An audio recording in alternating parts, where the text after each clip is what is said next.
On the job this morning, as Bosses Day approaches, we are talking about the generation gap in the workplace. And here now to talk age in the office is our friend Rebecca Risk, Metro Market Manager at Robert Half in Providence. Good morning, Rebecca. Morning. Welcome back. Thank you. Nice to have you here. You know, I was reading over some of the data, looking at some of this information, and it's quite compelling. It sort of jumps out at you because, you know, the general notion, the preconceived myth here is that people, you would think they would have a hard time reporting to someone that's younger than them, but your reports, your research has found otherwise, hasn't it? Yeah, 82% of the folks that we surveyed indicated that they would be comfortable to work with somebody or to report to somebody who is younger than them.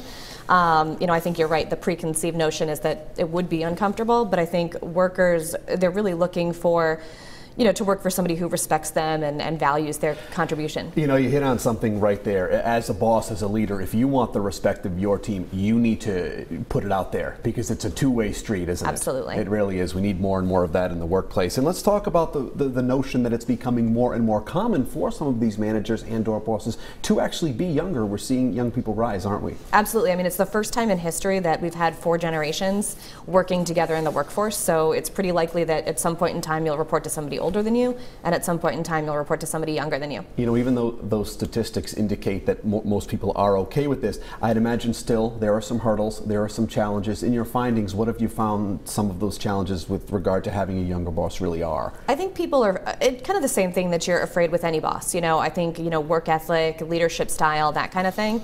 And all of those issues or concerns can probably be fixed by strong communication, you know, by both the employee and the manager. So that kind of leads us into some of the tips, you know, ways to sort of navigate this rocky professional terrain, if you will. You have to have that open mind, and some of the things that we can kind of take away from this would be what then?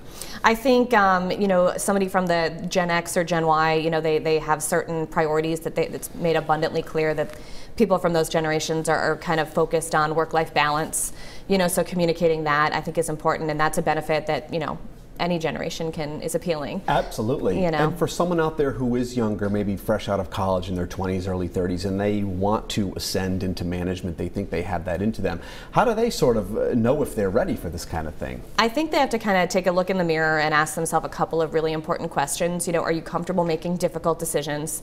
Obviously, management is forced to make difficult decisions. Are you comfortable to take the blame in a lot of circumstances? Are you able to delegate your responsibilities? And do you think you can inspire others? Managers are typically judged on their ability to develop and inspire people around them. And good managers are also good listeners as well. Agreed. Thank you very much Absolutely. for being here, Rebecca. Always a pleasure to have you join us here on The Roadshow. If you guys would like to learn more about the survey on the generation gap in the workplace, you can find that information on our website, roadshow.com.